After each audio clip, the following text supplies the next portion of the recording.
হযরত আয়েশা রাদিয়াল্লাহু তাআলা আনহা হতে বর্ণিত, তিনি বলেন, রাসূলুল্লাহ সাল্লাল্লাহু আলাইহি ওয়াসাল্লাম নামাজের মধ্যে সালাম ফিরাবার আগে দুআ করতেন। বলতেন, আল্লাহুম্মা ইন্নী আউযুবিকা মিন আযাবিল কবরি ওয়া আউযুবিকা মিন ফিতনাতিল মাসিহিদ দাজ্জালি ওয়া আউযুবিকা মিন ফিতনাতিল মাহিয়া ওয়া ফিতনাতিল মামাতি। আল্লাহুম্মা ইন্নী আউযুবিকা মিনাল মাশামি ওয়াল মাগরামি।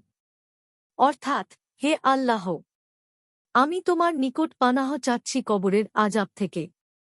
আমি তোমার নিকট পানাহ চাচ্ছি দাজ্জালের পরীক্ষা হতে। আমি তোমার নিকট পানাহ চাচ্ছি জীবন ও মৃত্যুর পরীক্ষা হতে।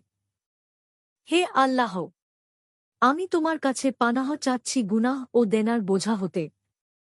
এক ব্যক্তি বলল, হে নবী, আপনি দেনার বোঝা হতে বড় বেশি পানাহ চেয়ে থাকেন। তিনি সাল্লাল্লাহু আলাইহি ওয়াসাল্লাম বললেন, কেউ যখন দেনাদার হয় তখন কথা বলে, মিথ্যা বলে এবং অঙ্গীকার করে তা ভঙ্গ করে। বুখারী ও মুসলিম। বুখারী ৮৩৩, মুসলিম ৫৮৯, আবু দাউদ ৮৮০, নাসাই ১৩০৯, আহমাদ ২৪৫৭৮। মিশকাতুল মাশাবিহ ৯৩৯। হাদিসের মান সহিহ।